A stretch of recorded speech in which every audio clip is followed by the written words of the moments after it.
Hi friends, good evening.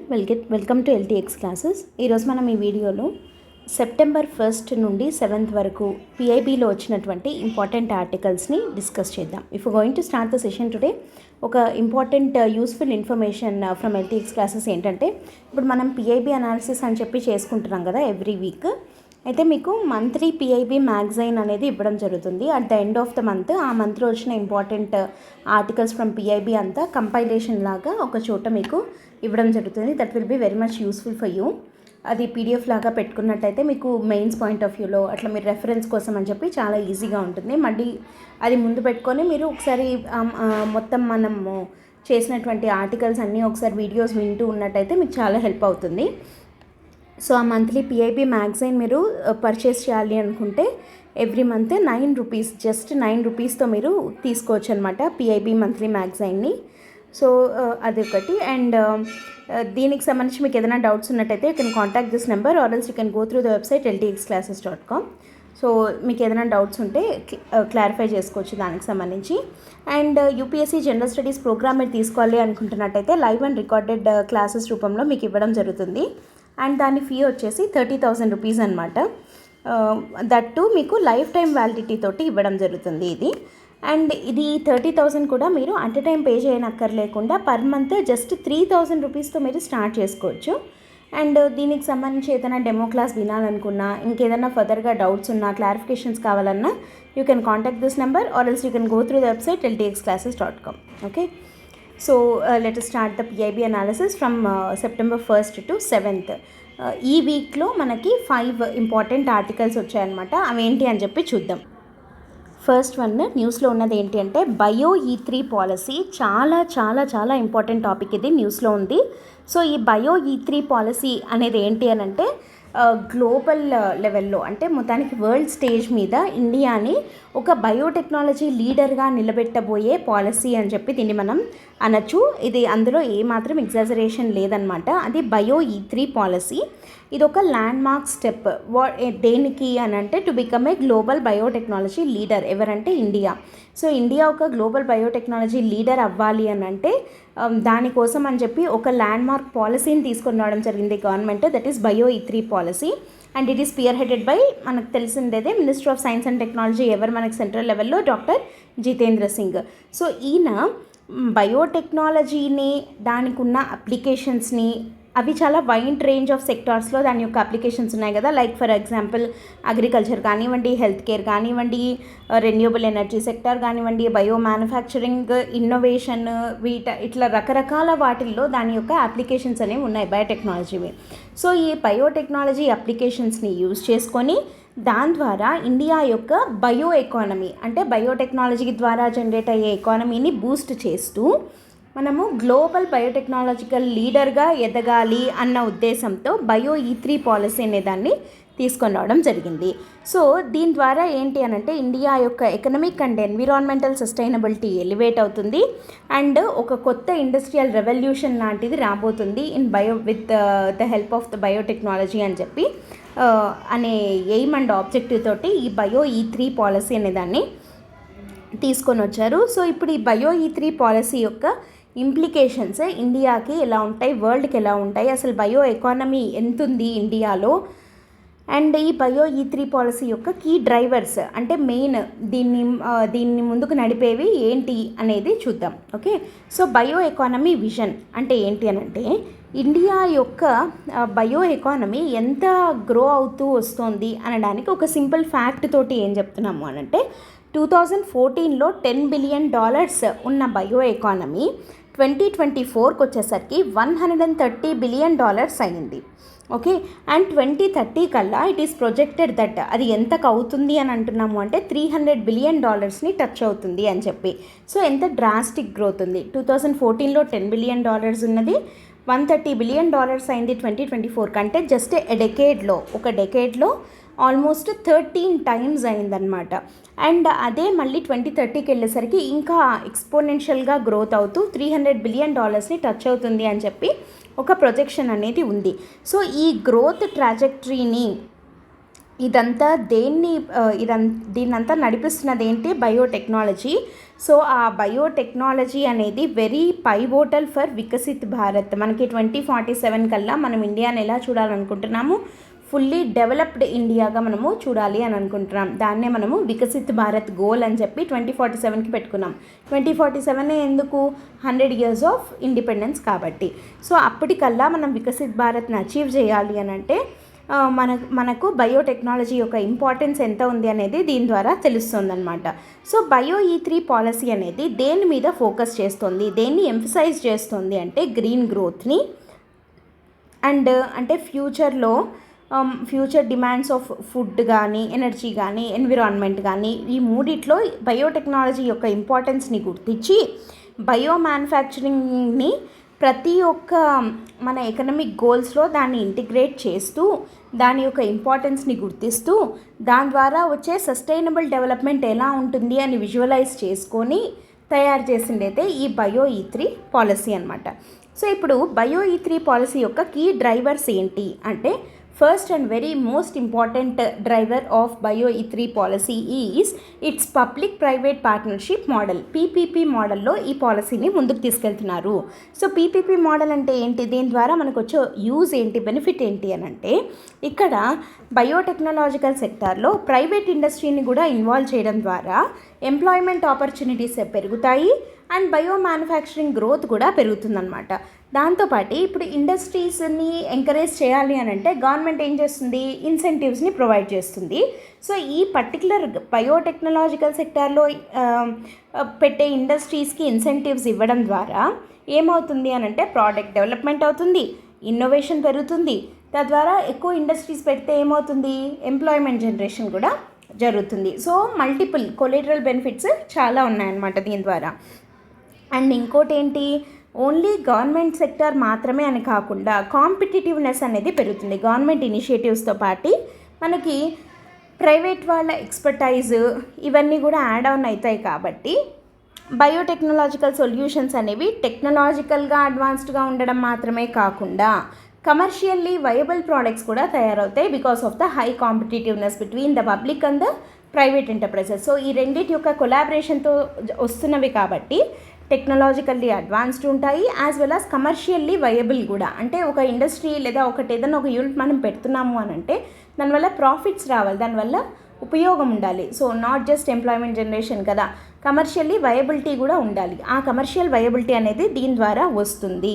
So ఈ public private partnership model అనేది key driver of the bio E3 policy అనమాట. So దీని ద్వారా ఏమవుతుంది? లాంగ్ టర్మ్లో గ్రోత్ ఉంటుంది అండ్ ఆల్సో గ్లోబల్ లెవెల్లో కూడా అంటే వేరే మనం ఎక్స్పోర్ట్స్ కానీ అట్లాంటివి చేసినా వేరే కంట్రీస్తో మనము పోటీ పడవచ్చు. గ్లోబల్ కాంపిటేటివ్నెస్ అనేది ఏర్పడుతుంది అనమాట. సో అది first driver of the bio E3 policy. మరి రెండో డ్రైవర్ ఏంటి అంటే high performance bio manufacturing. High performance bio manufacturing అంటే ఏంటి అని అంటే బయోటెక్నాలజీని యూజ్ చేసి ఈకో ఫ్రెండ్లీ ప్రోడక్ట్స్ని తయారు చేయడం. అంటే ఫాజిల్ ఫ్యూయల్స్, ఈకో ఫ్రెండ్లీ అంటే ఏంటి? ఎన్విరాన్మెంట్ ఫ్రెండ్లీ కదా.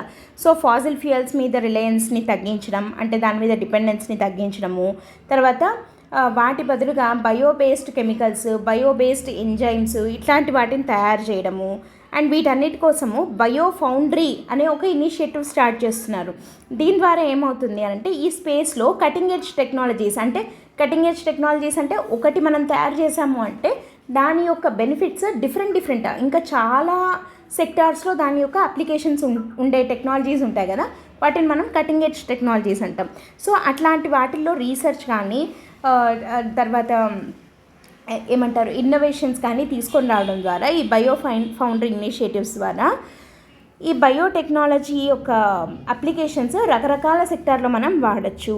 అండ్ అంతేకాకుండా ప్రిసిషన్ బయోథెరపాటిక్స్ అంటే ప్రిసైజ్గా బయోథెరపాటిక్స్ అంటే కొన్ని అడ్వాన్స్డ్ మెడిసిన్స్ తయారు చేయడం, అడ్వాన్స్డ్ థెరపీస్ని యూజ్ చేయడము. దీని ద్వారా ఏమవుతుంది అని అంటే గ్లోబల్ బయోటెక్ ల్యాండ్స్కేప్లో ఇండియా అంటే ఈ మెడికల్ టెక్నాలజీ పరంగా బయోటెక్నాలజీ ఇన్ మెడిసిన్ పరంగా ఇండియా ఒక గ్లోబల్ లీడర్గా ఎదిగేదానికి అవకాశం ఉంది. లైక్ ఫర్ ఎగ్జాంపుల్ ఎట్లాంటివి తయారు చేయడం ద్వారా ఈ థెరపాటిక్స్లో బయోటెక్నాలజీని యూజ్ చేసి మనం ఏం చేయొచ్చు అంటే కొన్ని స్మార్ట్ ప్రోటీన్స్ తయారు చేయడము, తర్వాత క్లైమేట్ రెసిలియంట్ అగ్రికల్చర్ సొల్యూషన్స్ అంటే క్లైమేట్ చేంజెస్ని కూడా సర్వైవ్ అవ్వగలిగే అగ్రికల్చరల్ ప్రాక్టీసెస్ అట్లాంటివి. ఇప్పుడు మనకి బీటీ క్రాప్స్ ఇట్లాంటివన్నీ ఉన్నాయి కదా, అవన్నీ క్లైమేట్ రెసిలియంట్, అవన్నీ బయోటెక్నాలజీలో వచ్చినవే కదా.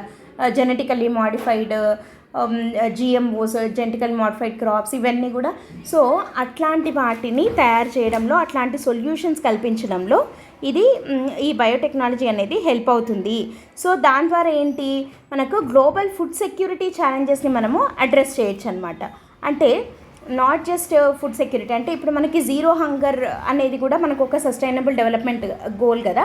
సో హంగర్ని అడ్రస్ చేయొచ్చు, as well as nutritional security కూడా మనకి వస్తుందన్నమాట. అంటే న్యూట్రిషనల్ సెక్యూరిటీ ఎట్లా, ఈ మాల్ న్యూట్రిషన్ వాటిని అడ్రస్ చేయడానికి ఈ స్మార్ట్ ప్రోటీన్స్ కానీ, తర్వాత ఇంకా ఈ ఫోర్టిఫైడ్ రైస్ ఇట్లాంటివి అంటాం కదా, వాటిని అన్నిటిని మనము తయారు చేయొచ్చు యూజింగ్ బయోటెక్నాలజీ.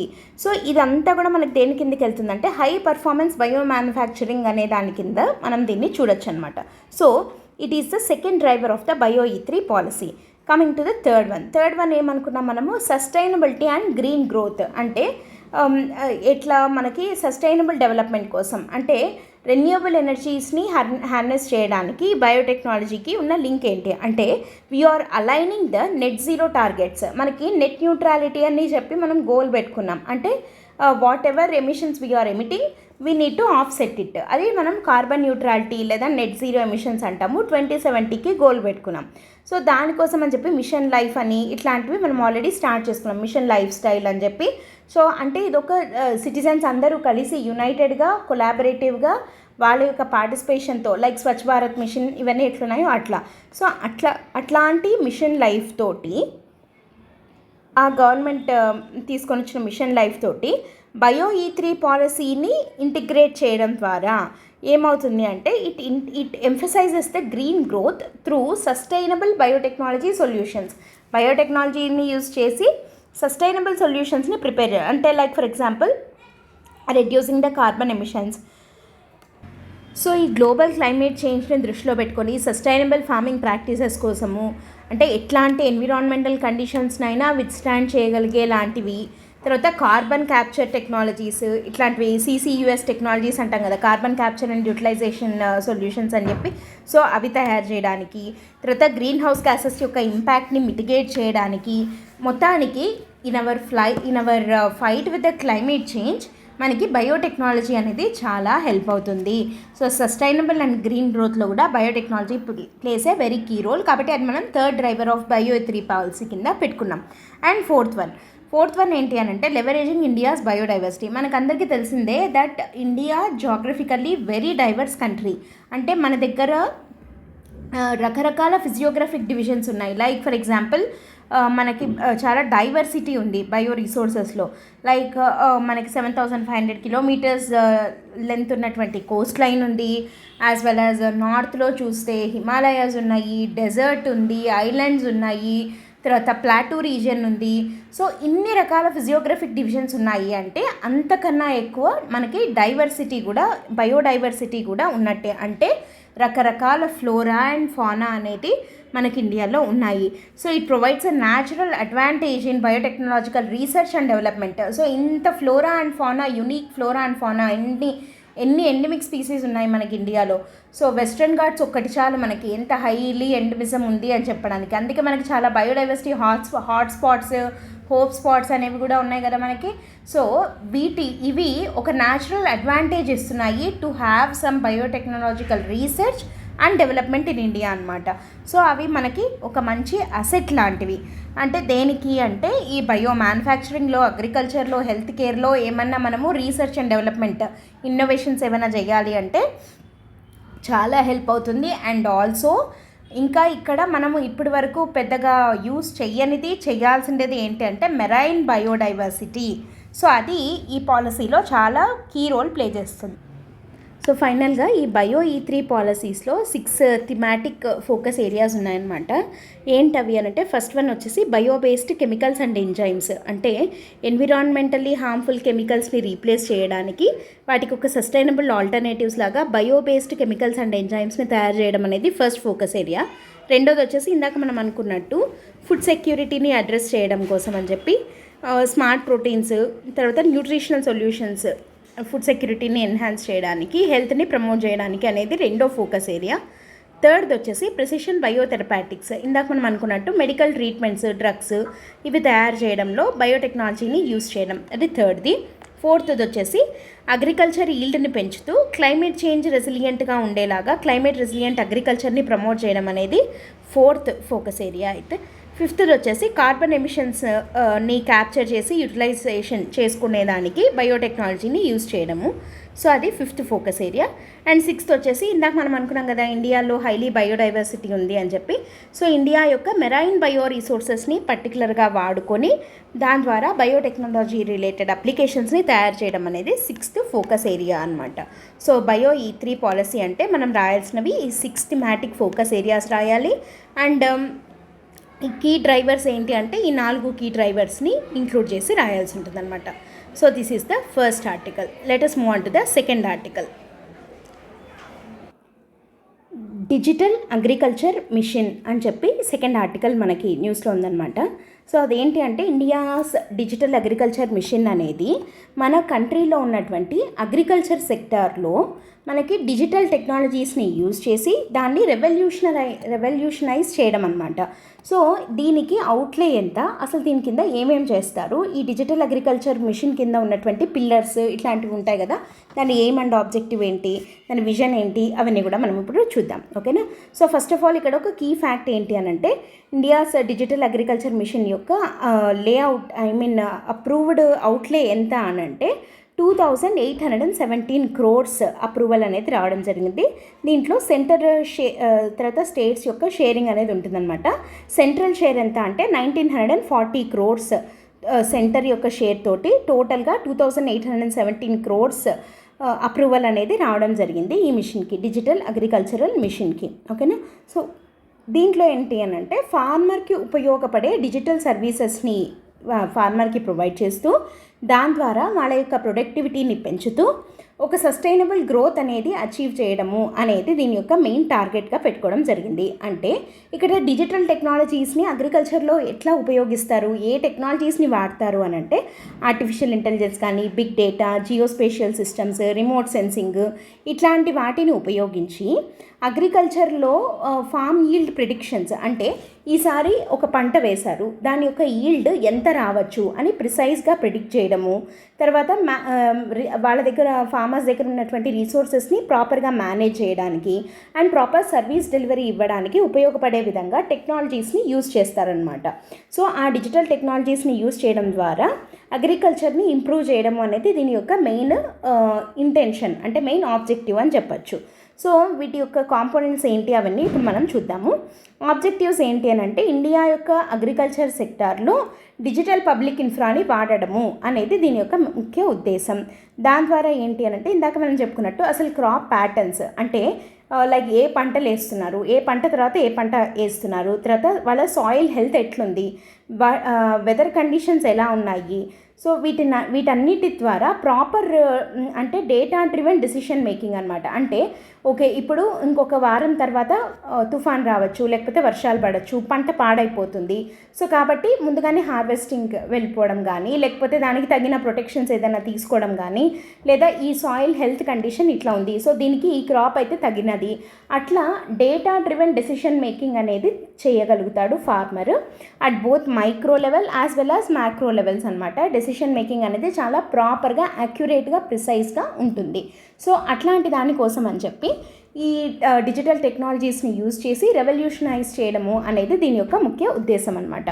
సో దీని ద్వారా ఏంటంటే మనము we're mapping it with Viksit Bharat vision తోటి మనం దీన్ని మ్యాప్ చేస్తున్నాము. అండ్ ఆ వికసిత్ భారత్ గోల్ని 2047కి మనం అచీవ్ చేయాలి అని అంటే దాంట్లో అగ్రికల్చర్ ప్లే చేసే ఇంపార్టెంట్ రోల్ని గుర్తించి దాన్ని డిజిటల్ టెక్నాలజీస్ తోటి అలైన్ చేసి దాన్ని రెవల్యూషనైజ్ చేయడం అనేది దీని యొక్క విజన్ అండ్ ఆబ్జెక్టివ్గా మనము చెప్పచ్చు అనమాట.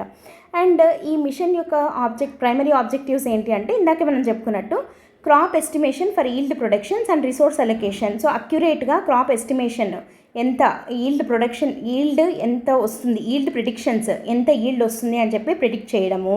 తర్వాత ఫార్మర్స్కి కావాల్సిన సర్వీసెస్ని ఎఫిషియెంట్గా డెలివరీ చేయడము. అండ్ అంతేకాకుండా బ్యూరోక్రాటిక్ ఇన్ఎఫిషియన్సీస్ అంటే లైక్ ఏదైనా వాళ్ళకి ఇన్పుట్ సబ్సిడీస్ ఏదైనా ప్రాపర్గా టైంకి అందుతున్నాయా లేదా అంటే మధ్యలో ఈ బ్యూరోక్రటిక్ ఇన్ఎఫిషియన్సీ వల్ల వాళ్ళకి ఆ ఇన్పుట్ సబ్సిడీస్ కానీ లేదంటే ఏమన్నా లేకపోతే సీడ్స్ తర్వాత ఫర్టిలైజర్స్ ఇట్లాంటివి ప్రాపర్గా టైంకి అందకపోవడము ఇట్లాంటివి అవుతూ ఉంటాయి. లేదా వాళ్ళకి ఏదైనా క్రాప్ లోన్స్ కానీ ఇట్లాంటివి ఏమైనా ఉంటాయి కదా, అవి టైంకి అందకపోవడము because of this bureaucratic inefficiencies అట్లా డిలే అయ్యి వాళ్ళు నష్టపోకుండా ఉండే విధంగా చూసుకునేదానికి ఇది హెల్ప్ అవుతుంది. అండ్ అంతేకాకుండా ఫార్మింగ్ ప్రాక్టీసెస్ అనేది క్లైమేట్ రెసిలియంట్గా తర్వాత సస్టైనబుల్ ఫార్మింగ్ ప్రాక్టీసెస్ ఉండే విధంగా మోడర్న్ టెక్నాలజీని యూజ్ చేసుకొని సో క్లైమేట్ రెసిలియంట్ అగ్రికల్చర్ని తీసుకొని రావడము. అండ్ అంతేకాకుండా రూరల్ యూత్లో ఇప్పుడు మామూలుగా మనకు తెలిసిండేది ఏంటి అని అంటే డిస్గైజ్డ్ అన్ఎంప్లాయ్మెంట్ అనేది ఎక్కువగా ఉందన్నమాట అగ్రికల్చర్లో. అంటే ఉండాల్సిన దానికన్నా ఎక్కువ మంది అనవసరంగా అగ్రికల్చర్ మీద డిపెండెంట్గా ఉన్నారు. దానివల్ల ఏమవుతుంది, మిగతా సెక్టర్స్లో లైక్ మ్యానుఫ్యాక్చరింగ్లో కానీ సర్వీసెస్లో కానీ ఎక్కువగా ఎంప్లాయ్మెంట్ అనేది ఉండట్లేదు. ఒక 10 మంది చేయాల్సిన పనిని అనవసరంగా 20 మంది అక్కడ ఉండడం. సో దాన్ని డిస్గైజ్డ్ అది మనకి అగ్రికల్చర్లో ఎక్కువగా మనం చూస్తూ ఉంటాం. సో అట్లా కాకుండా రూరల్ యూత్ని మనము ఈ అగ్రికల్చర్ వైపు అట్రాక్ట్ చేసే విధంగా దీన్ని యూస్ చేస్తే ఏమవుతుంది అని అంటే ఎంప్లాయ్మెంట్ జనరేషన్ అనేది బాగా జరుగుతుంది. అండ్ ఇక్కడ ఇంకొకటి మనం దీని యొక్క కొలేటరల్ బెనిఫిట్ కింద ఏం చూడొచ్చు అంటే రూరల్ యూత్ కనుక ఉన్న చోట వాళ్ళ ఊర్లోనే ఎంప్లాయ్మెంట్ కనుక వాళ్ళకు దక్కి వాళ్ళకి మంచి బెనిఫిషియల్గా వాళ్ళకి రిటర్న్స్ కనుక వస్తూ ఉంటే వాళ్ళు రూరల్ ఏరియాస్ నుంచి అర్బన్కి వెళ్ళాల్సిన అవసరం ఉండదు. సో ఇప్పుడు ఏమవుతుంది, ఆ మైగ్రేషన్ ఏదైతే ఉందో అది కంట్రోల్ అవుతుంది. అండ్ ఇప్పుడు ఏమవుతుంది, అర్బన్ ఏరియాస్ మీద ఉన్న ప్రెషర్ ఉంటుంది కదా అది తగ్గుతుందన్నమాట. అంటే అక్కడ పాపులేషన్ కంట్రోల్ కానీ సో అక్కడ రీసోర్సెస్ మీద ఉండే క్రంచ్ ఏదైతే ఉందో అది కంట్రోల్ అవుతుంది. సో అన్ని రకరకాల బెనిఫిట్స్ ఇంకా దాని యొక్క బెనిఫిట్స్ చాలా ఉన్నాయన్నమాట. సో కాబట్టి మనము ఈ రూరల్ ఏరియాస్లో ఉన్న యూత్ని మనం అట్రాక్ట్ చేయాలి అని అంటే ఇట్లాంటి డిజిటల్ టెక్నాలజీస్ని అగ్రికల్చర్లో ఉపయోగించడం అనేది చాలా మంచి విజన్ తోటి తీసుకొని వచ్చినటువంటి పాలసీ అనమాట ఇది. అండ్ దీని కీ కాంపోనెంట్స్ ఒకసారి మనం చూసినట్టయితే 3 ఫౌండేషనల్ పిల్లర్స్ ఉన్నాయి దీనికి. ఒకటి వచ్చేసి అగ్రి స్టాక్ దాంట్లో. సో అగ్రి స్టాక్ అంటే కొన్ని సెట్ ఆఫ్ సర్వీసెస్ లాంటివి అనమాట ఇవి. సో దాని కింద ఏమేమి వస్తాయంటే ఫార్మర్స్ రిజిస్ట్రీ అని ఒకటి ఉంటుంది. అంటే ఇప్పుడు మనకి ఆధార్ ఐడి ఎట్లయితే ఉంటుందో అట్లా ప్రతి ఒక్క ఫార్మర్కి ఒక యూనిక్ ఫార్మర్ ఐడి ఉంటుందన్నమాట. That will be linked that is similar to the Aadhaar system. ఇప్పుడు ఆ ఫార్మర్ ఐడి అనేది అతని యొక్క ల్యాండ్ రికార్డ్స్తో తర్వాత అతని దగ్గర లైవ్ స్టాక్ అంటే లైక్ ఈ పశు సంపద అతని దగ్గర ఎంత అయితే ఉందో అతను లేదా ఆమె ఎంతైతే ఉందో అవన్నీ, అతను ఎంత పంట పండిస్తున్నాడు, అతనికి వస్తున్న బెనిఫిట్స్ ఏంటి, ఇవన్నీ కూడా ఆ ఫార్మర్ ఐడి తోటి లింక్ అయిపోయి ఉంటాయన్నమాట. సో సింపుల్గా చెప్పాలంటే ఇది one stop digital identity for farmers. So ఫార్మర్స్కి ఏదన్నా ఒకటి బెనిఫిషియరీగా ఒక ఫార్మర్ అందుకోవాలి అన్నా అతను ఏదైనా పొందాలి అన్నా ఒక ఫార్మర్ ఐడి అనేది ఉంటుంది. సో అగ్రి స్టాక్లో ఫార్మర్ రిజిస్ట్రీ అనేది ఒకటి. సో అట్లా ఫార్మర్ ఐడీస్ ఉంటాయి కదా అవన్నీ ఒక దగ్గర చేరిస్తే అదొక రిజిస్ట్రీ లాగా ఉంటుంది. అది ఫస్ట్ థింగ్. రెండోది ఏంటి అంటే జియో రెఫరెన్స్డ్ విలేజ్ మ్యాప్స్. అంటే ఈ మ్యాప్స్ ఏంటి అని అంటే ఒక పర్టికులర్ ఏరియాలో క్రాప్ డేటా ఏంటి, సాయిల్ ఎలాంటి సాయిల్ ఉంది, అక్కడ పండిస్తున్న పంటలు ఎట్లాంటివి, సో దాన్ని బట్టి మన ఇండియా యొక్క అగ్రికల్చరల్ ల్యాండ్స్కేప్ని మనము అర్థం చేసుకోవచ్చు అనమాట. సో జియో రెఫరెన్స్డ్ విలేజ్ మ్యాప్స్ అనేది అగ్రి స్టాక్లో ఉన్న రెండో పాయింట్. థర్డ్ది వచ్చేసి క్రాప్ జోన్ రిజిస్ట్రీ. అంటే మొబైల్ బేస్డ్ గ్రౌండ్ సర్వేస్ ద్వారా అసలు ప్రతి సీజన్లో ఏ పంటలు పండిస్తున్నారు అనేదాన్ని అంటే క్రాప్ ప్యాటర్న్స్ని తర్వాత ఏదైనా నష్టం జరుగుతుందా, జరిగితే ఎందుకు జరుగుతుంది, అది న్యాచురల్ దీనివల్ల నష్టమా లేకపోతే మ్యాన్ మేడ్ ఇష్యూనా ఏంటి అనేది, అంటే డ్యామేజ్ని అసెస్ చేయడము. తర్వాత దాన్ని బట్టి వీళ్ళకి ప్రధానమంత్రి ఫసల్ బీమా యోజన ఇట్లాంటి వాటి కింద insurance, crop failure insurance schemes ఉంటాయి కదా, సో ఆ ఇన్సూరెన్స్ క్లెయిమ్స్ని అనలైజ్ చేయడానికి వాటికన్నిటికీ క్రాప్ జోన్ రిజిస్ట్రీ అని, ఫార్మర్ రిజిస్ట్రీ ఎట్లయితే ఉందో క్రాప్ జోన్ రిజిస్ట్రీ కూడా ఒకదాన్ని అట్లే మెయింటైన్ చేయడం. సో ఈ అగ్రి స్టాక్ ద్వారా సింపుల్గా చెప్పాలంటే పేపర్లెస్ మేనర్లో మొత్తం డిజిటలైజ్ చేసేయడం అనమాట సర్వీసెస్ని అన్నింటినీ. సో ఇది డిజిటల్ అగ్రికల్చర్ మిషన్లో ఫస్ట్ ఫౌండేషనల్ పిల్లర్. రెండోది వచ్చేసి కేడిఎస్ఎస్ అంటాం, అంటే Krishi decision support system. Decision support system అనేది దేనికి అని అంటే crops, soil health, weather patterns, water resources వీటినన్నిటి యొక్క డేటాని ఇంటిగ్రేట్ చేసి దాని ద్వారా డెసిషన్ తీసుకోవడం, డెసిషన్ సపోర్ట్ సిస్టమ్ అనమాట. అంటే వాటర్ రిసోర్సెస్ అంటే ఏమేమి వస్తాయి మనకి, ఒక పర్టికులర్ ఏరియాలో గ్రౌండ్ వాటర్ అవైలబిలిటీ ఎంత ఉంది, సర్ఫేస్ వాటర్ అవైలబిలిటీ ఎంత ఉంది, ఇవన్నీ మనకి ఎట్లా తెలుస్తాయి, రిమోట్ సెన్సింగ్ టెక్నాలజీని యూజ్ చేసి అగ్రికల్చరల్ యాక్టివిటీస్ని మానిటర్ చేయడానికి. తర్వాత ఏమన్నా ఇప్పుడు సపోజ్ ఫర్ ఎగ్జాంపుల్ మొన్న మనకి రీసెంట్గా విజయవాడలో అక్కడ కృష్ణా రివర్కి వరదలు రావడము, ఫ్లడ్స్, క్రాప్ ఈల్డ్ దెబ్బతినింది. సో ఇట్లాంటి వాటిని అన్నిటిని ఏంటంటే రియల్ టైమ్ అడ్వైజరీస్ ఇస్తాయన్నమాట. వీటినన్నిటిని యూజ్ చేసి డెసిషన్ సపోర్ట్ సిస్టమ్ ఏం చేస్తుంది అని అంటే రియల్ టైంలో అలర్ట్స్ పంపించడం ఫార్మర్స్కి, లైక్ ఇట్లా రాబోతున్నాయి అంటే ఎప్పుడు మనము పంట పండించవచ్చు, ఎప్పుడు వాటిని ఇరిగేట్ చేయాలి, ఎప్పుడు హార్వెస్ట్ చేయాలి, ఇట్లా కేడిఎస్ఎస్ అంటాం, కృషి డెసిషన్ సపోర్ట్ సిస్టమ్ అని చెప్పి ఇక్కడ గవర్నమెంట్ ఏజెన్సీస్ అంటే ఇక్కడ up to date information on real time basis పంపిస్తూ ఉండడం అనమాట. దీని ద్వారా ఏమవుతుంది అని అంటే నష్టం అనేది కొంతవరకు మనము తగ్గించుకోవచ్చు. అండ్ ఆ క్రాప్ కండిషన్స్ని బట్టి తర్వాత ఎన్విరాన్మెంటల్ ఫ్యాక్టర్స్ని అన్నిటినీ కన్సిడర్ చేస్తూ, అంటే ఈసారి ఏమంటారు మాన్సూన్స్ ప్రిడిక్ట్ చేస్తాం కదా మనము, సో ఇంత పడవచ్చు, సో కాబట్టి ఈ టైప్ ఆఫ్ పంటలు వేసుకోవచ్చు, ఇవి తక్కువ వేసుకోవాలి, ఈ టైప్ ఆఫ్ సాయిల్కి అయితే ఇది వేయాలి, అట్లా అని చెప్పి ముందుగానే డెసిషన్ సపోర్ట్ సిస్టమ్ లాగా ఇది హెల్ప్ అవుతుంది అనమాట ఫార్మర్స్కి ఇన్ టేకింగ్ డెసిషన్. మనం ఇందాక అన్నాం కదా డేటా డ్రివెన్ డెసిషన్ మేకింగ్ అని, అది. అండ్ నెక్స్ట్ థర్డ్ వచ్చేసి సాయిల్ ప్రొఫైల్ మ్యాపింగ్. సేమ్ ఇందాక మనం అనుకున్నట్టే ఇదేంటి అని అంటే ఇది ఒక కోర్ ఆస్పెక్ట్ అనమాట ఈ మిషన్లో, థర్డ్ ఫౌండేషనల్ పిల్లర్ ఇది. ఇదేంటి అంటే ఇండియా యొక్క అగ్రికల్చరల్ సాయిల్స్ అన్నింటినీ ఒక డీటెయిల్డ్ ఇన్వెంటరీ లాగా అనమాట. అంటే టోటల్గా 142 మిలియన్ హెక్టార్స్ని కవర్ చేస్తూ అప్రాక్సిమేట్లీ 29 మిలియన్ హెక్టార్స్ ఆఫ్ ల్యాండ్ని మ్యాప్ చేస్తుంది ఇన్ ద స్కేల్ ఆఫ్, అంటే 1:10,000 ఇట్లా మనం గ్రాఫికల్గా రిప్రజెంట్ చేస్తాం కదా స్కేల్స్లో. సో 29 మిలియన్ హెక్టార్స్ ఆఫ్ ల్యాండ్ని ఇది మ్యాప్ చేసింది. అండ్ దీని ద్వారా ఏంటి అంటే ఆ సాయిల్ యొక్క హెల్త్ ఎట్లుంది, ఫర్టిలిటీ ఎట్లా ఉంది, అండ్ దానికి సూట్ ఇరిగేషన్ ఇరిగేషన్ ఏంటి, సీడ్స్ ఏంటి, దాని ద్వారా ఫర్టిలైజర్స్ని అసలు ఎంత వాడచ్చు మనము, ఇట్లాంటివంతా యాక్యురేట్గా సాయిల్ ప్రొఫైల్ మ్యాపింగ్ చేసి ఇట్లుంది ఈ సాయిల్ ప్రొఫైలింగ్ చేయడం అనమాట. అంటే ఈ మట్టి ఇది, దీనికి ఇంత ఇరిగేట్ చేయాలి, దీన్ని ఇంతవరకు ఆపచ్చు, తర్వాత ఈ విత్తనాలు వేస్తే బాగుంటుంది, తర్వాత దీని ఫర్టిలిటీ ఇంత, ఓకే, సో ఏ టైంలో ఎంత ఇరిగేట్ చేయాలి అని చెప్పి వాటికి చెప్పడము, so that we can have a better crop yield and we can have a sustainable farming అనమాట. సో ఇది సాయిల్ ప్రొఫైల్ మ్యాపింగ్, అంటే అది కూడా డిజిటల్ అగ్రికల్చర్ మిషన్లో భాగంగా ఉంది. అండ్ నెక్స్ట్ వన్ వచ్చేసి digital general crop estimations survey, DGCES అంటామన్నమాట. డిజిటల్ అగ్రికల్చర్ మిషన్లో digital general crop estimation survey అనేది ఏం చేస్తుంది అని అంటే ఇవన్నీ కలుపుకున్నాం అనమాట. అంటే మొత్తానికి ఈ సర్వే అనేది ఇందాక చెప్పుకున్నవన్నీ కూడా 2025 కల్లా 400 డిస్ట్రిక్ట్స్లో ఇంప్లిమెంట్ చేస్తారు ఫస్ట్ పైలట్ బేసిస్ లాగా. అండ్ 2026 కల్లా మొత్తం ఇండియాలో ఉన్న ప్రతి ఒక్క జిల్లాకి ఇది ఎక్స్టెండ్ అయ్యే విధంగా. సో దీంట్లో ఇన్ఫార్మ్డ్ డెసిషన్స్ తీసుకోవడానికి ఉపయోగపడుతుంది రిగార్డింగ్ ఇందాక మనం చెప్పుకున్నామని క్రాప్ ప్రొడక్షన్ ప్లానింగ్ కానీ, తర్వాత మార్కెట్ సప్లై కానీ, తర్వాత ఇన్సూరెన్స్ వాళ్ళకి ఎంతెంత పే చేయాలి, ఇన్సూరెన్స్ ఫార్మర్స్ ఎంత నష్టపోయారో వాళ్ళకి ఎంత పే చేయాలి అని, లేదంటే రిసోర్స్ అలొకేషన్ కానీ, ఇవన్నీ కూడా ఏదైనా ఎక్స్ట్రీమ్ వెదర్ కండిషన్స్ ఉన్నా, న్యాచురల్ డిజాస్టర్స్ ఉన్నా, సప్లై చైన్స్ దెబ్బతినకుండా, ఇదంతా కూడా digital general crop estimation survey అనే దాని కింద వస్తుంది. That will be implemented in 400 districts only by 2025. 2026 కల్లా అన్ని జిల్లాలకి ఇది ఎక్స్టెండ్ అవుతుంది. ఇది కూడా డిజిటల్ అగ్రికల్చర్ మిషన్ కింద ఉంది. అండ్ ఇందాక మనం చెప్పుకున్నట్టు దీని ద్వారా వచ్చే ఉపయోగం ఏంటి అని అంటే it can generate significant employment opportunities. ఇందాక మనం అనుకున్నాం కదా, పర్టికులర్గా రూరల్ యూత్లో. సో ఎంతమంది అని అంటే almost it will employ around 2.5 lakh trained youth వీటి కోసం అని చెప్పి. సో అంటే క్రాప్ సర్వేస్ చేయడానికి, తర్వాత గ్రౌండ్ డేటా కలెక్ట్ చేయడానికి, రిమోట్ సెన్సింగ్ ఆపరేషన్స్ కోసము, ఇట్లాంటి వాటికి అన్నిటి కోసము 2.5 lakh ట్రైన్డ్ యూత్ అనేది అవసరం ఉంది. సో దీని ద్వారా కృషి సఖీస్ అని చెప్పి అగ్రికల్చర్ వర్కర్స్ ఇట్లా కొత్త కొత్త ఎంప్లాయ్మెంట్ ఆపర్చునిటీస్ వస్తాయి. అండ్ మనం ఆల్రెడీ చూస్తున్నాము దట్ లాస్ట్ వీడియోస్లో పిఐబి దాంట్లో కూడా చెప్పుకున్నాము ఏంటి, డ్రోన్ దీది అని చెప్పి.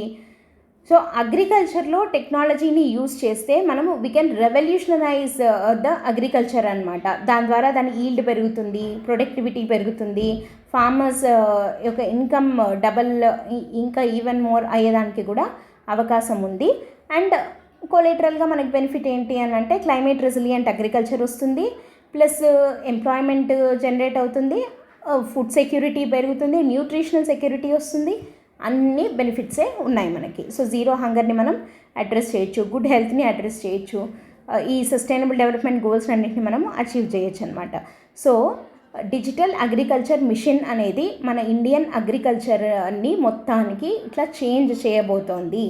సో వికసిత్ భారత్ 2047 కల్లా అది అచీవ్ చేయడంలో, మన ఎకానమీని డెవలప్ చేయడంలో అగ్రికల్చర్ సెక్టర్ ప్రైమరీ సెక్టర్ కదా, సో అది చాలా కీ రోల్ ప్లే చేస్తుంది. దాంట్లో we are integrating the digital technologies through this mission అనమాట. సో ఇది వెరీ వెరీ ఇంపార్టెంట్ స్కీమ్ లేదా మిషన్ లేదా పాలసీ అని చెప్పి మనం చెప్పచ్చు.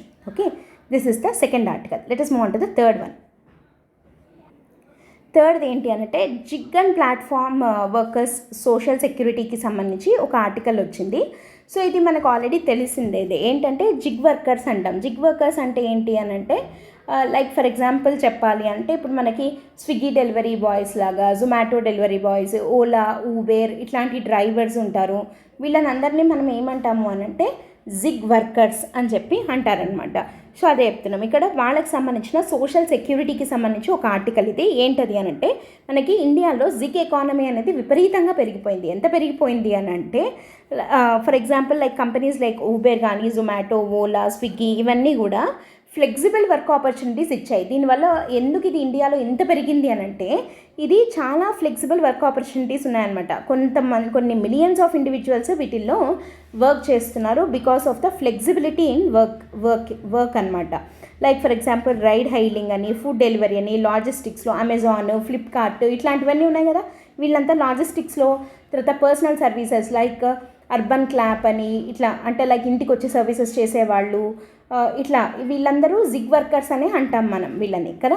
సో ఎందుకు ఈ ఎకానమీ ఇంత డెవలప్ అయింది అని అంటే ఫ్లెక్సిబిలిటీ ఉంది. అంటే ఒక పర్టికులర్ వర్కింగ్ కండిషన్స్ అని అంటే నువ్వు ఇక్కడే కూర్చోవాలి, ఈ టైం నుండి ఈ టైం వరకు ఉండాలి, ఇట్లాంటిది ఏమీ లేదు. ఒక ఫ్లెక్సిబిలిటీ ఉంది, యాజ్ వెల్ అస్ ఇన్కమ్ కూడా బాగానే ఎర్న్ చేస్తున్నారు. ఓకే, డీసెంట్ ఇన్కమ్ అనేది ఎర్న్ చేయగలుగుతున్నారు. కాబట్టి జిగ్ ఎకానమీ విపరీతంగా ఇండియాలో పెరిగిందనమాట. అయితే ఇంత ర్యాపిడ్ గ్రోత్ ఉన్నా, జిగ్ వర్కర్స్ నుంచి ఎకానమీకి ఇంత బెనిఫిట్ వస్తున్నా, వీళ్ళు ఇంకా వీళ్ళల్లో ఉండే ఒక పెద్ద నెగిటివ్ ఏంటి అంటే వీళ్ళకు ఉన్నటువంటి ఒక పెద్ద నష్టం ఏంటి అని అంటే వీళ్ళు ఫార్మల్ ఎంప్లాయ్మెంట్ సిస్టమ్ నుంచి బయట ఉన్నారు. అంటే వీళ్ళు ఇన్ఫార్మల్ ఎంప్లాయీస్ కిందనే ఉన్నారనమాట. సో ఫార్మల్ ఎంప్లాయ్మెంట్ సిస్టంలోకి వీళ్ళు ఎంటర్ అవ్వడము అంటే నథింగ్ బట్ వాళ్ళకు ఒక లీగల్ బ్యాకింగ్ అనేది ఉండడం. అంటే they must get some social security benefits like ఏదైనా హెల్త్ ఇన్సూరెన్స్ కానీ, లేదా వాళ్ళు వర్క్ చేయడం ఆగిపోతే వాళ్ళకి పెన్షన్స్ రావడం. మామూలుగా ఇప్పుడు మనకి గవర్నమెంట్ ఎంప్లాయీస్ లేదా ప్రైవేట్ ఎంప్లాయీస్ కొంతమందిని తీసుకున్నా కూడా వాళ్ళకి కొంచెం హెల్త్ సెక్యూరిటీ ఉంటుంది, హెల్త్ బెనిఫిట్స్ ఏమన్నా వస్తాయి. అండ్ తర్వాత పెన్షన్స్ వస్తాయి. వాళ్ళు వర్క్ చేయడం ఆగిపోయిన తర్వాత, ఓల్డ్ ఏజ్ అయిన తర్వాత వాళ్ళకి పెన్షన్స్ రావడం కానీ, లేదంటే ఏదన్నా లీవ్ పెడితే పెయిడ్ లీవ్ వస్తుంది. ఈ జిగ్ వర్కర్స్కి ఏమిస్తారు, వాళ్ళు ఏ రోజు ఉద్యోగం చేస్తారో, ఎన్ని గంటలు పని చేస్తారో అన్ని గంటలకే వాళ్ళకి మనీ అనేది వస్తుందన్నమాట. సో అట్లా కాకుండా ఇప్పుడు ఏదైనా హెల్త్ బాగుండదు, ఒక రోజు ఏదైనా లీవ్ తీసుకోవాల్సి వస్తుంది, ఆ రోజుకి వాళ్ళకి మనీ పే చేయరు కదా. సో అంటే యాక్చువల్గా అది డబల్ బర్డెన్ అవుతుంది వాళ్ళకి. హెల్త్కి పాడైతే దానికి ఖర్చు అవుతుంది, ప్లస్ వీళ్ళకి పైన మళ్ళీ శాలరీ కూడా ఆ రోజుకి రాదు. సో అట్లా అవ్వకుండా ఫార్మల్ ఎంప్లాయ్మెంట్లోకి వాళ్ళు కనుక వెళ్ళినట్టయితే ఏమవుతుంది, ఇట్లా పెయిడ్ లీవ్ కానీ, తర్వాత హెల్త్ ఇన్సూరెన్స్ కానీ పెన్షన్స్ కానీ ఇట్లాంటివి వస్తాయి. సో అట్లా వీళ్ళు ఇంత కంట్రిబ్యూట్ చేస్తున్నా ఇంకా వాళ్ళు ఫార్మల్ ఎంప్లాయ్మెంట్ కింద లేరు అనే గ్యాప్ని గుర్తించి ఇండియన్ గవర్నమెంట్ ఏం చేసింది అని అంటే వీళ్ళను కూడా కొన్ని సోషల్ సెక్యూరిటీ స్కీమ్స్ కిందకి తీసుకొని వచ్చే ప్రయత్నం చేసింది. సో దీని గురించి మన్సుఖ్ మాండవ్య గారు, minister of labour and employment గారు మాట్లాడడం జరిగింది. సో ఈయన ఏం చెప్తున్నారు అని అంటే వీళ్ళకి కోడ్ ఆన్ సోషల్ సెక్యూరిటీ కిందికి వీళ్ళని తీసుకొని రావడం, ఫార్మల్లీ వీళ్ళని రికగ్నైజ్ చేయడము యాజ్ అఫీషియల్ ఫార్మల్ ఎంప్లాయీస్ అనమాట. సో దీని కింద ఏంటి అంటే for the first time gig and platform workers are now defined with in the India's legal system. అంటే వీళ్ళ యొక్క రోల్ని గుర్తించి వీళ్ళని ఇండియాస్ లీగల్ సిస్టమ్ కింద వీళ్ళకు ఒక డెఫినేషన్, అంటే వీళ్ళని అప్పటి వరకు గ్రే జోన్లో ఉన్న వీళ్ళని అంటే సెల్ఫ్ ఎంప్లాయిడ్గా లేదా ఇండిపెండెంట్ కాంట్రాక్ట్ వర్కర్స్ కింద అట్లా చూసిన వీళ్ళకి ఎట్లాంటి బెనిఫిట్స్ లేని వీళ్ళని ఒక సాలరీడ్ ఎంప్లాయీస్కి ఎట్లయితే వస్తాయో, రిటైర్మెంట్ తర్వాత పెన్షన్స్ ఎట్లా వస్తాయో, హెల్త్ కేర్ ప్రొవిజన్స్ ఎట్లుంటాయో, తర్వాత ఏదైనా యాక్సిడెంట్ అయితే వాళ్ళకి ఇన్సూరెన్స్ కవరేజ్ ఎట్లుంటుందో అట్లాంటి దాంట్లోకి తీసుకొని వచ్చే ప్రయత్నం అనేది చేయడం జరిగిందనమాట. సో ఆ ప్రయత్నంలో భాగంగా పడిన ఫస్ట్ స్టెప్ ఏంటి అంటే ఈ శ్రమ్ పోర్టల్ గురించి మనం ఆల్రెడీ పిఐబిలో ఇంతకుముందు చెప్పుకున్నాము. మళ్ళీ ఒకసారి చూద్దాము. ఈ శ్రమ్ పోర్టల్ అంటే ఏంటి అని అంటే ఇదొక ఆన్లైన్ పోర్టల్ సర్వీసెస్, అంటే ఒక నేషనల్ డేటాబేస్ అనుకోవచ్చు. ఇందాక మనం చెప్పుకున్నాం కదా ప్రతి ఒక్క ఫార్మర్కి ఒక ఫార్మర్ ఐడి ఉంటుంది అని చెప్పి, సేమ్ అలాగే ఇది కూడా ఒక రిజిస్ట్రీ, ఫార్మర్ రిజిస్ట్రీ లాగా ఇది ఒక జిగ్ వర్కర్స్ యొక్క రిజిస్ట్రీ అనుకోవచ్చు. అంటే దీంట్లో ఏంటి అంటే ఈ ఇన్ఫార్మల్ సెక్టార్లో ఉన్నటువంటి వర్కర్స్ అంటే జిగ్ అండ్ ప్లాట్ఫామ్ వర్కర్స్ అందరూ ఈ డేటాబేస్లో వాళ్ళని ఈ శ్రమ్ పోర్టల్ అనే దాంట్లో వీళ్ళని వాళ్ళు రిజిస్టర్ చేసుకుంటారనమాట. అంటే వాళ్ళకు ఒక డిజిటల్ ప్రొఫైల్ అనేది క్రియేట్ అవుతుంది. సో దాని ద్వారా ఏంటి అని అంటే రకరకాల గవర్నమెంట్ వెల్ఫేర్ స్కీమ్స్ వేటికైతే వాళ్ళు ఎలిజిబుల్ ఉంటారో అది ఆటోమేటిక్గా మ్యాపింగ్ చేసుకుంటారనమాట. సో బేసిక్ డీటెయిల్స్ ఏమేమి ఇవ్వాలి, వాళ్ళు ఆధార్ కార్డ్ ఇవ్వాలి, బ్యాంక్ అకౌంట్ ఇన్ఫర్మేషన్, తర్వాత వాళ్ళు ఏం వర్క్ చేస్తున్నారు, ఆక్యుపేషన్ డీటెయిల్స్, ఇట్లాంటివన్నీ ఇచ్చి ఆ ఈ శ్రమ్ పోర్టల్లో రిజిస్టర్ చేసుకోవాలి. అప్పుడు వాళ్ళకి ఏం బెనిఫిట్స్ వస్తాయి అని అంటే యాక్సిడెంట్ ఇన్సూరెన్స్, తర్వాత పెన్షన్ వస్తుంది, తర్వాత హెల్త్ కవరేజ్ ఉంటుంది. ఇవన్నీ వాళ్ళకి వచ్చే బెనిఫిట్స్ అనమాట. ఇవన్నీ వాళ్ళు క్లెయిమ్ చేసుకోవచ్చు. అండ్ ఇంకా ఉమెన్కి అనుకోండి పెయిడ్ లీవ్, తర్వాత మెటర్నిటీ బెనిఫిట్స్ వస్తాయి. ఇవన్నీ ఇంతకుముందు జిగ్ వర్కర్స్కి లేవు, అవి ఇప్పుడు వస్తాయి. సో ఈ శ్రమ్ పోర్టల్లో ఏమేమి ఉన్నాయి అని అంటే డిజిటల్ రిజిస్ట్రేషన్, ఇందాక మనం అన్నట్టు ఒక ఐడి లాంటిది క్రియేట్ చేసుకుంటారు, ఒక డిజిటల్ ఐడెంటిటీని క్రియేట్ చేసుకుంటారు. తర్వాత సోషల్ సెక్యూరిటీ యాక్సెస్ అంటే హెల్త్ ఇన్సూరెన్స్, పెన్షన్ కంట్రిబ్యూషన్స్ వస్తాయి. తర్వాత ఈ శ్రమ్ పోర్టల్ అనేది ఒక single centralised repository of gig workers, అంటే ఒక యూనిఫైడ్ డేటాబేస్, నేషనల్ లెవెల్లో ఒక పెద్ద డేటాబేస్ ఆఫ్ జిగ్ వర్కర్స్ లాగా అనుకోవచ్చు. అంటే ఒక చోట మొత్తం అందరివి అందులో ఉన్నట్టు. అండ్ ఇక్కడ ఇంకోటి ఏంటి అని అంటే దీనికి ఈ అగ్రిగేటర్స్ ఉంటారు కదా, అగ్రిగేటర్స్ అంటే ఎవరు, ఓలా, ఊబర్, ఇట్లా అంటే వీళ్ళు ఏం చేస్తున్నారు, అగ్రిగేట్ చేస్తున్నారు. దాని కింద అంటే ఇప్పుడు ఓలా అని ఒక కంపెనీ ఉంది, ఇదేం చేస్తుంది క్యాబ్స్ అన్నిటినీ దాని కింద అటాచ్ చేసుకుంటుంది. సో అట్లా లేదా ర్యాపిడో ఇట్లాంటివన్నీ ఉంటాయి కదా, ఇట్లాంటి అగ్రిగేటర్స్ కూడా వాళ్ళ యొక్క కంపెనీస్లో పనిచేసే ఎంప్లాయర్స్ ఎవరైతే ఉంటారో వాళ్ళని రిజిస్టర్ చేయొచ్చు అనమాట ఈ శ్రమ్ పోర్టల్లో. సో వర్కర్స్ వెల్ఫేర్ కోసం వాళ్ళు కూడా హెల్ప్ చేయొచ్చు. సో దీని ద్వారా ఏమవుతుంది అంటే the government has indicated that an online window will be created for the aggregators. దేనికోసము అంటే రిజిస్ట్రేషన్ ప్రాసెస్ ఇంకా స్మూత్గా మూవ్ అవ్వడానికి. సో ఎలాంటి బ్యూరోక్రటిక్ హర్డిల్స్ లేకుండా వాళ్ళ దగ్గర పనిచేసే వర్కర్స్ని మినిమం డిలేతో అందులో రిజిస్టర్ చేయించచ్చు. అండ్ ఇదొక మంచి స్టెప్ అవుతుంది to bring all the zig workers in the country into under the social security net. దీని ద్వారా ఏమవుతుంది అని అంటే వాళ్ళు కూడా ఒక ఫార్మల్ ఎంప్లాయీస్ లాగా, అంటే వాళ్ళకు కూడా రావాల్సిన హెల్త్ బెనిఫిట్స్ కానీ, యాక్సిడెంట్ కవరేజ్ కానీ, ఇన్సూరెన్స్ కవరేజ్ కానీ ఇట్లాంటివన్నీ కూడా అందుతాయి. అండ్ దాని ద్వారా ఏమవుతుందంటే ఇంక్లూసివ్ గ్రోత్ని మనము అచీవ్ చేయొచ్చు. ఎట్లా అంటే హెల్త్ ఇన్సూరెన్స్ వస్తుంది, రెండోది పెన్షన్ కంట్రిబ్యూషన్స్ వస్తాయి, మూడోది యాక్సిడెంట్ ఇన్సూరెన్స్, నాలుగోది మెటర్నిటీ బెనిఫిట్స్. సో వీటన్నిటి ద్వారా ఏమవుతుందంటే ఒక లెవెల్ ప్లేయింగ్ ఫీల్డ్ అనేది క్రియేట్ అవుతుంది, లేబర్ మార్కెట్ ఇంప్రూవ్ అవుతుంది, ఎంప్లాయ్మెంట్ ఇంకా పెరుగుతుంది. సో ఇంకా జిగ్ ఎకానమీ అనేది ఇంప్రూవ్ అవుతుంది. అండ్ అన్నిటికన్నా ముఖ్యంగా ఈ వర్కర్స్కి లీగల్ ప్రొటెక్షన్ దొరుకుతుంది కాబట్టి వాళ్ళకంటూ కొన్ని రైట్స్ వస్తాయి, such as right to health care, pension benefits, accident insurance. ఇట్లా అంటే they are no more subjects of charity అనమాట. They are no more objects of charity, they are subject to some rights. వాళ్ళకంటూ అంటే ఏదో పోన్లే పాపం అన్నట్టు కాకుండా, చారిటీ లాగా కాకుండా వాళ్ళకంటూ కొన్ని హక్కులు ఉన్నాయి, హక్కుల్ని వాళ్ళు సాధించుకోగలుగుతారు. సో ఇది జిగ్ ఎకానమీ దీని ద్వారా ఇంప్రూవ్ అవుతుంది. అండ్ వీళ్ళు ఎకనామిక్ ప్రోగ్రెస్లో అంటే ఇండియా వీళ్ళ వల్ల ఎకానమీ డెవలప్ అవుతుంది, కానీ వీళ్ళు మాత్రం they are being left behind. అట్లా కాకుండా ఒక ఇంక్లూజివ్ గ్రోత్ని మనం అచీవ్ చేయొచ్చు. అండ్ ఇన్కమ్ ఇన్ఈక్వాలిటీస్ని కూడా దీని ద్వారా తగ్గించినట్టు అవుతుంది. Out of pocket expenditure, health వాటికి అట్లాంటి వాటికి పడే ఖర్చును కూడా రెడ్యూస్ చేసినట్టు అవుతుంది. గవర్నమెంట్ మీద కూడా కొంత బర్డన్ పెరిగినా ఎంప్లాయ్మెంట్ పెరుగుతుంది, ఎకానమీ డెవలప్ అవుతుంది కాబట్టి అట్లా కంపెన్సేట్ కూడా అయినట్టు అవుతుంది అనమాట. సో జిగ్ వర్కర్స్ని సోషల్ సెక్యూరిటీ నెట్ కిందికి తీసుకొని రావడము is a major step in the name of e Shram portal. Okay, so this is the article. Next వచ్చేసి ఎకనామిక్ టైమ్స్ వాళ్ళ వరల్డ్ లీడర్స్ ఫోరంలో పిఎం మోడీ గారి అడ్రస్కి సంబంధించి అయితే మనం ఇది ఎందుకు చూస్తున్నాము అని అంటే దీని మీద క్వశ్చన్స్ వస్తాయా అంటే దీంట్లో ఉండే కొన్ని ఫ్యాక్ట్స్ని మనము ఆన్సర్స్లో యూజ్ చేయొచ్చు అనమాట. సో ఇక్కడ మోడీ మాట్లాడుతూ ఏమన్నారు అని అంటే ఇండియా యొక్క రిమార్కబుల్ ప్రోగ్రెస్ గురించి మాట్లాడడం జరిగింది. Particularly in the last decade అంటే 2014 నుంచి 2024 వరకు హౌ అవర్ కంట్రీ ట్రాన్స్ఫార్మ్డ్, మన ఎకానమీ ఎలా ట్రాన్స్ఫార్మ్ అయ్యింది అన్నది చెప్తూ మన ఫ్యూచర్ విజన్ ఎలా ఉంది అన్నది మాట్లాడడం జరిగిందనమాట. సో దాంట్లో ఆయన కొన్ని ఫ్యాక్ట్స్ని చెప్పారు, అవి మనకి చాలా హెల్ప్ అవుతాయి. ఫస్ట్ ఎకనామిక్ గ్రోత్ గురించి మాట్లాడుతూ ఏమన్నారంటే గ్లోబల్ ఎకానమీ 35% మాత్రమే గ్రో అయింది బిట్వీన్ 2014 to 2024.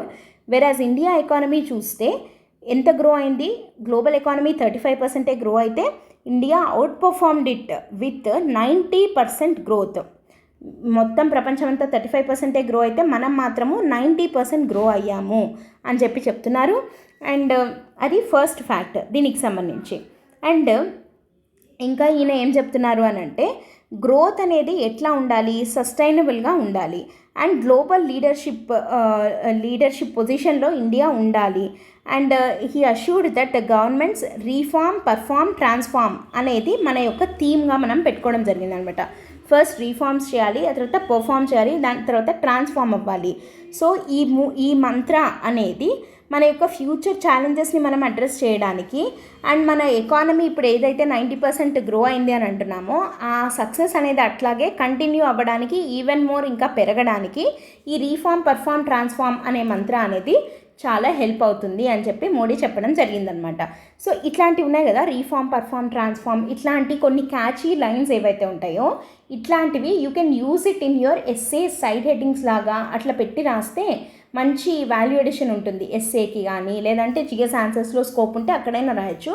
పర్టికులర్గా ఇట్లాంటివి మనము ప్రైమ్ మినిస్టర్ స్పీచ్లోనో లేకపోతే వైస్ ప్రెసిడెంట్ స్పీచెస్లో మనం ఇట్లాంటివి చూస్తూ ఉంటాం కదా, అలాంటి లైన్స్ని యాజ్ ఇట్ ఈస్గా మనం రాయగలిగితే మంచి పాయింట్స్ వస్తాయి, మంచి స్కోర్ వస్తుంది మనకి.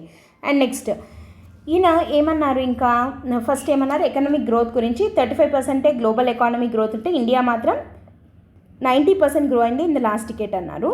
అండ్ తర్వాత ఇన్ఫ్రాస్ట్రక్చర్ మోడర్నైజేషన్ గురించి మాట్లాడుతూ పర్టికులర్గా ఈయన హైలైట్ చేసిన ప్రాజెక్ట్స్ ఏంటి ఇన్ఫ్రా రిలేటెడ్వి అంటే ఒకటి వధవాన్ పోర్ట్, ఇది మనం లాస్ట్ పిఐబిలో చూసాము, కొత్తగా పెట్టారు ఈ పోర్ట్ని అని 75,000 crores ఇన్వెస్ట్మెంట్ తోటి వధవాన్ పోర్ట్ అని ఒకటి. తర్వాత 12 ఇండస్ట్రియల్ సిటీస్ని కూడా ఐడెంటిఫై చేశారు అన్నాం కదా, 30,000 crores ఇన్వెస్ట్మెంట్తో పైప్ లైన్లో ఉన్నది. అండ్ దీని ద్వారా మేజర్ ఇండస్ట్రియల్ సెక్టార్ గ్రోత్ని మనం చూడొచ్చు. అండ్ ఆల్సో జాబ్ క్రియేషన్ కూడా విపరీతంగా పెరుగుతుంది.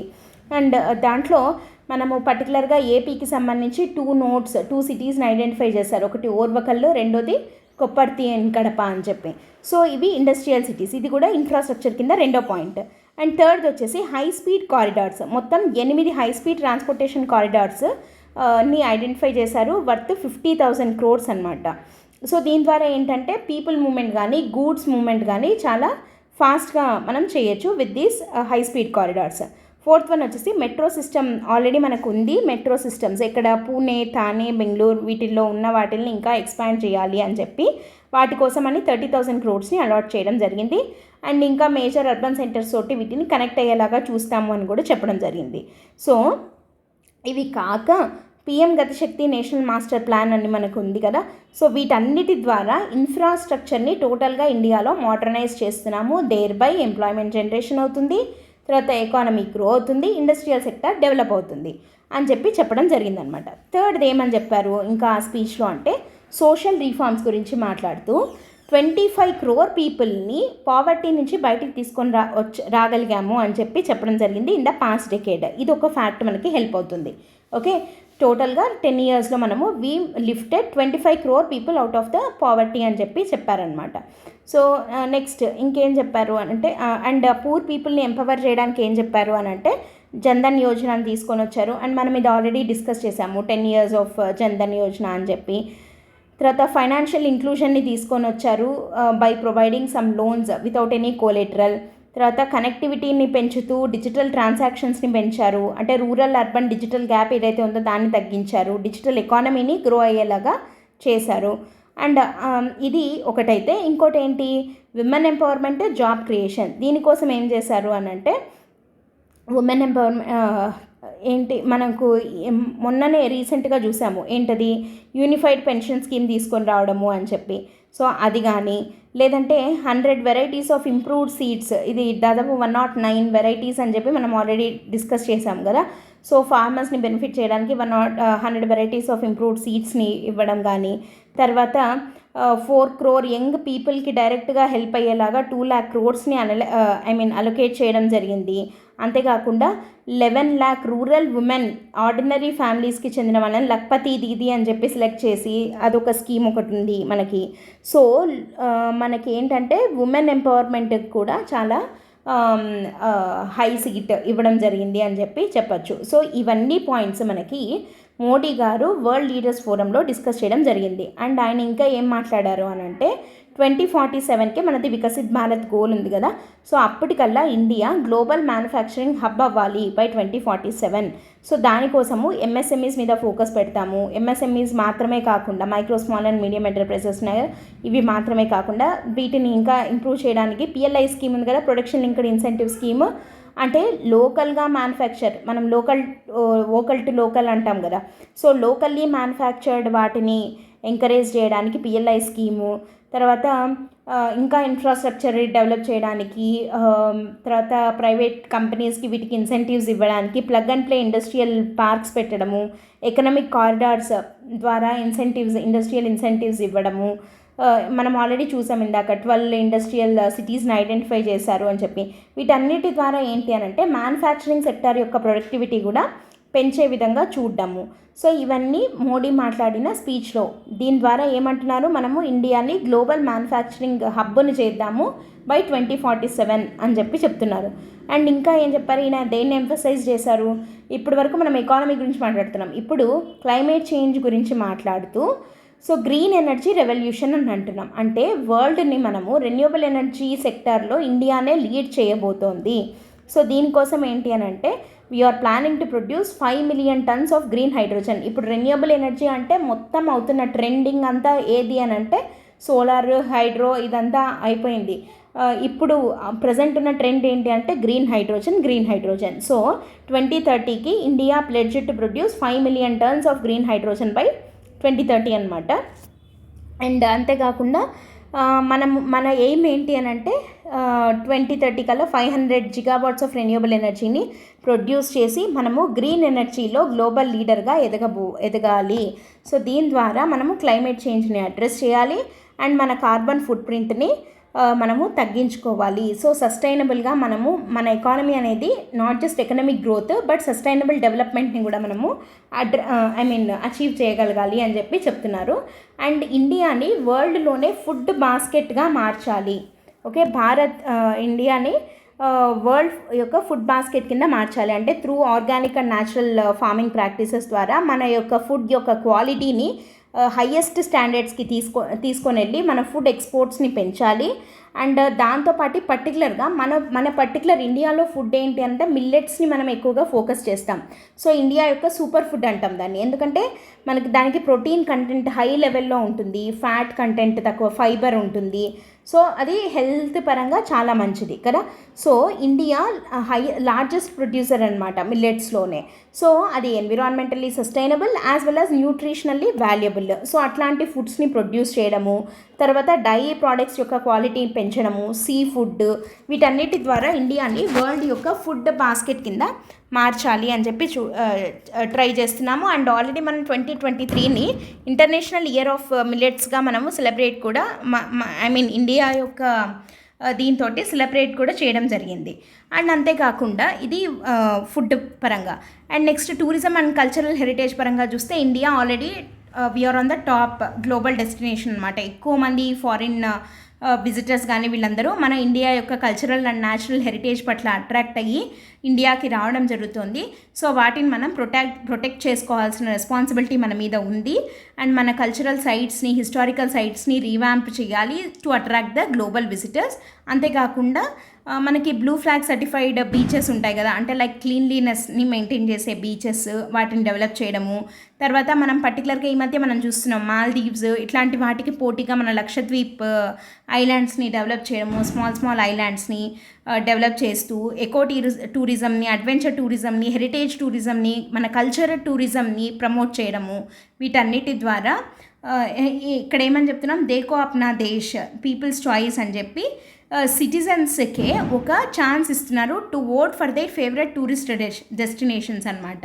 సో ఆ ఓటింగ్ ద్వారా హై ప్రయారిటీ ఓట్స్ వచ్చిన వాటిని డెవలప్ చేయడము, అట్లా పీపుల్ని కూడా వాటిల్లో ఇన్వాల్వ్ చేయడం అనమాట.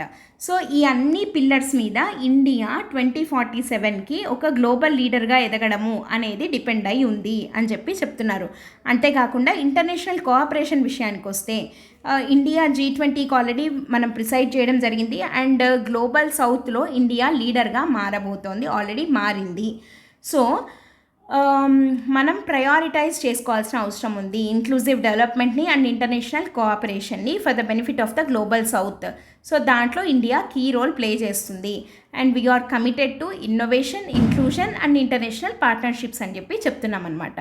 సో మొత్తానికి 2047కి మోడీ గారు చెప్తున్న విజన్ ఏంటి అంటే, భారత్ అండ్ 2047 అయ్యేసరికి ఇండియా ఎలా ఉండాలి, ఫుల్లీ డెవలప్డ్ ఇండియా అవ్వాలి. సో రీఫార్మ్, పర్ఫార్మ్, ట్రాన్స్ఫార్మ్ అనే మంత్రాన్ని యూజ్ చేసి మనము మన ఇన్ఫ్రాస్ట్రక్చర్ని మోడర్నైజ్ చేసుకుంటూ, సిటిజన్స్ని ఎంపవర్ చేస్తూ, అంటే పర్టికులర్గా ఉమెన్ని, రూరల్ యూత్ని వీళ్ళని ఎంపవర్ చేస్తూ, తర్వాత మ్యానుఫ్యాక్చరింగ్ సెక్టర్లో ఒక గ్లోబల్ పవర్ హౌస్ అయ్యి, గ్రీన్ ఎనర్జీ టెక్నాలజీలో మనము గ్లోబల్ లీడర్గా ఉంటూ, ఇండియాని వరల్డ్లోనే ఫుడ్ బాస్కెట్గా మార్చి, అండ్ మన టూరిజంని ప్రమోట్ చేసుకుంటూ మనము 2047 కల్లా వికసిత్ భారత్ అవ్వాలి అని చెప్పి వరల్డ్ లీడర్స్ ఫోరంలో PM మోడీ గారు మాట్లాడడం జరిగింది. ఇక్కడ ఉన్నటువంటి కొన్ని ఫ్యాక్ట్స్ అండ్ కొన్ని కీ పాయింట్స్ ఏవైతే ఉన్నాయో వాటి మీద అయితే ప్రిలిమ్స్లో, అంటే ఇక్కడ ఈయన డిస్కస్ చేసిన పాయింట్స్ మీద క్వశ్చన్ రావచ్చు, లేదా ఏదైనా మెయిన్స్లో మనకి వికసిత్ భారత్ మీద ఎస్సే వచ్చేదానికి చాలా హై స్కోప్ ఉంది ఈసారి. ఓకే, 2047కి వికసిత్ భారత్ అనే దాని మీద ఎస్సే రావచ్చు. అట్లాంటప్పుడు ఈ పాయింట్స్ని యాజ్ ఇట్ ఈస్గా పెడితే కూడా మనము సరిపోతుంది అనమాట. ఓకే, సో ఇదొక article. So these are the articles from PIB from 1st to 7th. మిగతా ఆర్టికల్స్ మనము 7th to 14th వచ్చినవి సాటర్డే రోజు డిస్కస్ చేయడం జరుగుతుంది. Okay, so before going to end the session today ఒక important announcement from LTX classes ఏంటంటే, optional infinity programme కనుక మీరు సబ్స్క్రైబ్ చేసుకోవాలి అనుకుంటున్నట్టయితే లైవ్ అండ్ రికార్డెడ్ క్లాసెస్ 25,000 రూపీస్కే మీకు ఇవ్వడం జరుగుతుంది. అండ్ మన దగ్గర అవైలబుల్ ఉన్న ఆప్షన్స్ వచ్చేసి PSIR, public administration, sociology, anthro and Telugu literature. And ఈ 25,000 కూడా మీరు అట్ ఎ టైం పే చేయనక్కర్లేదు, 3,000 పర్ మంత్ లాగా పే చేసుకోవచ్చు. అండ్ ఈ కోర్స్ వచ్చేసి లైఫ్ టైం వ్యాలిడిటీ తోటి ఇవ్వడం జరుగుతుంది. సో దీనికి సంబంధించి ఏదైనా డౌట్స్ ఉన్నా you can contact the number here or else you can go through the website.